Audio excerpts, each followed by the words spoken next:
प्रिय विद्यार्थियों नमस्कार। हिंदी की ऑनलाइन शिक्षण व्यवस्था में आप सबका हार्दिक अभिनंदन स्वागत।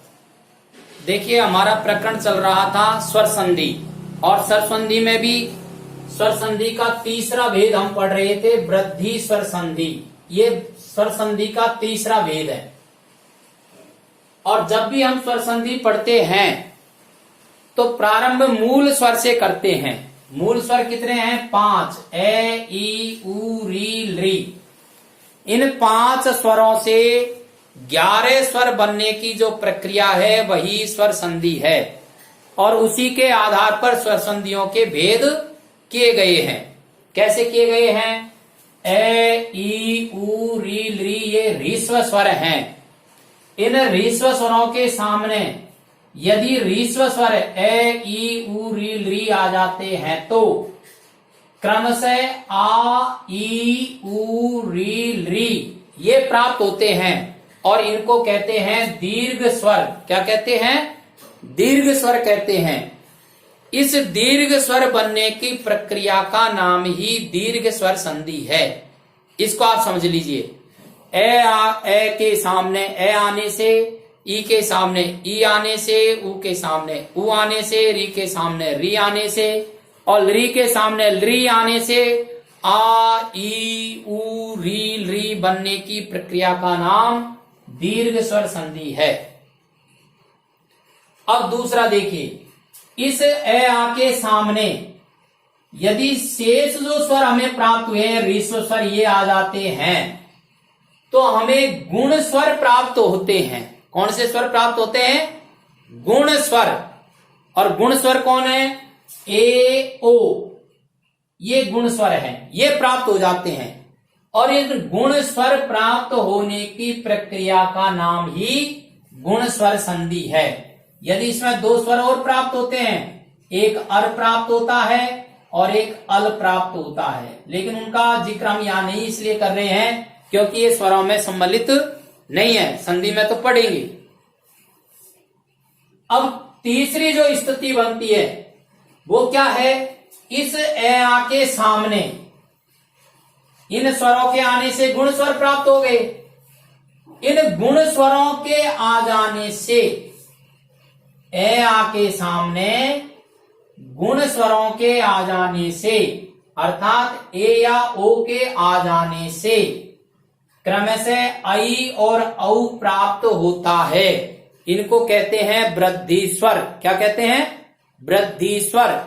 और वृद्धि स्वर प्राप्त करने की प्रक्रिया का नाम ही वृद्धि स्वर संधि है। अर्थात ए आ के सामने ए, ओ या आई, औ आ जाते हैं तो क्रम से ए, आई, औ हो जाता है। इसे ही वृद्धि स्वर संधि कहते हैं। ये इसकी परिभाषा है। यहां भी समझाया है, ए आ के सामने ए, आई, ओ, औ आ जाते हैं तो क्रम से आई और औ प्राप्त हो जाते हैं। इसी का नाम वृद्धि स्वर संधि है। अब ए आ के सामने ए, आई आने से 4 प्रकार की स्थितियां बनती है। ए के सामने ए आने से आई हो जाता है, ए के सामने आई आने से आई हो जाता है, आ के सामने ए आने से आई हो जाता है, आ के सामने आई आने से भी आई हो जाता है। इसके उदाहरण हम पहले वाले वीडियो में पढ़ चुके हैं। अब हमें पढ़ना क्या है? ए के सामने ओ आ जाता है तो औ हो जाता है। ए के सामने औ आ जाता है तो औ हो जाता है। आ के सामने ओ आ जाता है तो औ हो जाता है, और आ के सामने औ आ जाता है तो औ हो जाता है। यहां ए आएगा ही। ए के सामने ओ आ जाता है, आ के सामने ओ आ जाता है तो औ हो जाता है। अब एक एक का उदाहरण पढ़ते हैं हम। तो पहली स्थिति क्या है हमारी? ए के सामने ओ आने से, ए के सामने ओ आने से औ हो जाता है।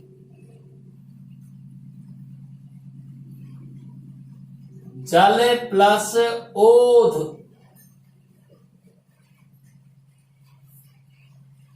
प्रथम शब्द क्या है? जल। दूसरा शब्द क्या है? ओध।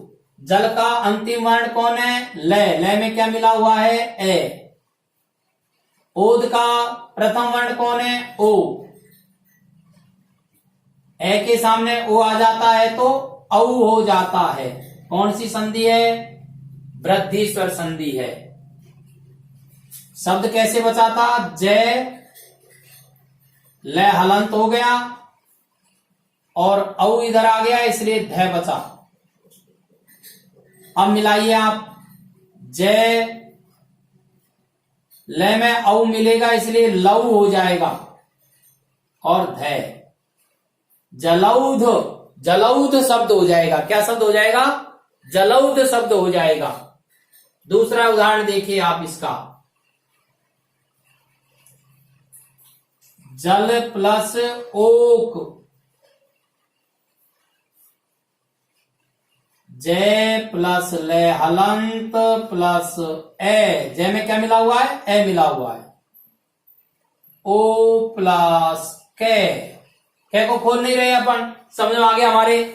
कै कैसे बना है? कै हलंत प्लस ए मिलकर के कै बनता है, लेकिन इसको हम पूरा नहीं खोलेंगे। अब यहां देखिए, ए के सामने ओ आने से औ हो जाएगा। कौन सी संधि होगी? वृद्धि स्वर संधि होगी। शब्द बने बचेगा जय प्लस ले हलंत प्लस कै। अब आप ये बताइए, औ किस में जाकर के मिलेगा? तो स्वर किस में मिलते हैं? स्वर अपने से पहले वाले वर्ण में जाकर के मिलते हैं। औ के पहले वाला वर्ण कौन है? ल। तो ल में औ मिलेगा, लव हो जाएगा, तो शब्द बनेगा जय लौक।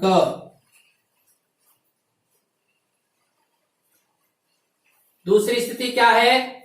ए के सामने औ आने से औ हो जाता है। ए के सामने औ आने से औ हो जाता है।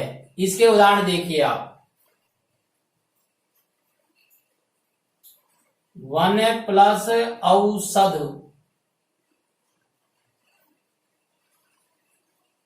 पहला शब्द क्या है? वन। दूसरा शब्द क्या है? औषध। पहले शब्द का वर्ण कौन है? अंतिम न। और दूसरे शब्द का प्रथम कौन है? औ। संधि कब होती है? प्रथम शब्द के अंतिम वर्ण और दूसरे शब्द के प्रथम वर्ण दोनों के मेल से विकार उत्पन्न होता है, उसी को संधि कहते हैं। तो यहां पर अंतिम वर्ण न है, न में ए मिला हुआ है और औ सद में औ, दोनों मिलकर के औ होंगे, तो शब्द क्या बनेगा? वह। न में अब क्या मिल जाएगा? औ। सद इसके साथ मिल जाएगा, तो शब्द बनेगा वनौषध। दूसरा उदाहरण देखिए, परम औदार्य।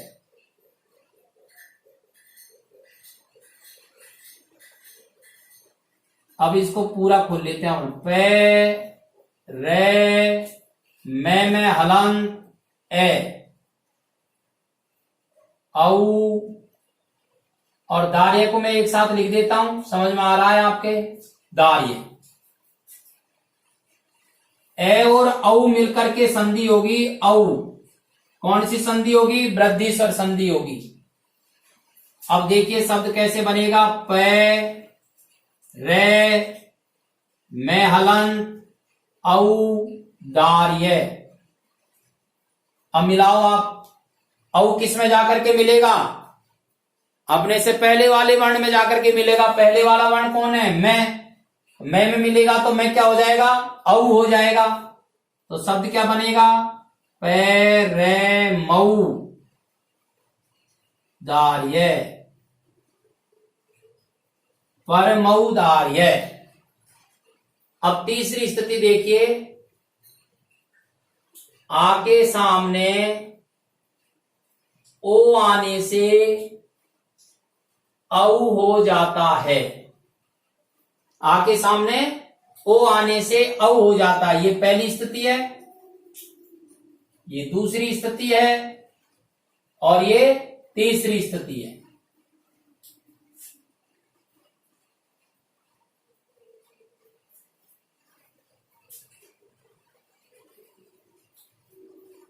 महा प्लस ओज,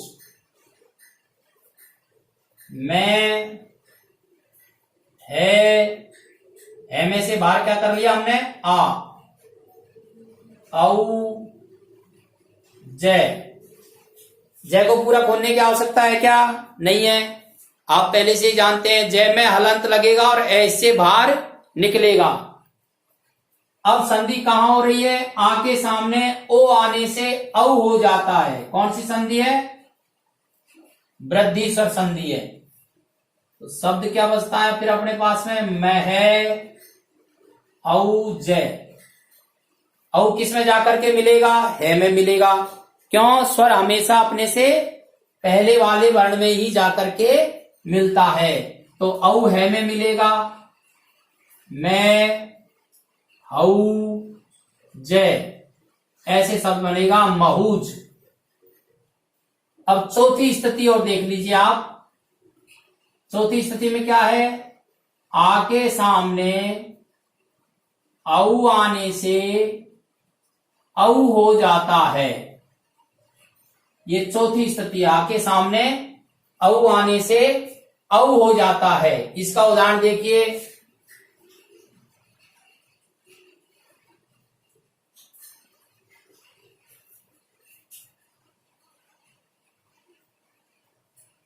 महा प्लस औषध,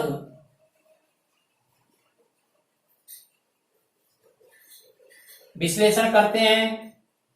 मैं, है, औ, सद को एक साथ लिख दूं क्या, सद एक साथ लिख देता हूं, सैद है। अब देखिए आप, संधि कहां हो रही है, आ के सामने औ होने से औ हो जाता है। औ हो जाएगा, क्या बनेगा, मैं, हलंत है, औ, और सद को एक साथ लिख दिया, सद। औ किस में जाके मिलेगा, है में, तो महू हो जाएगा और सद इसके साथ जुड़ जाएगा, शब्द बनेगा महूसद।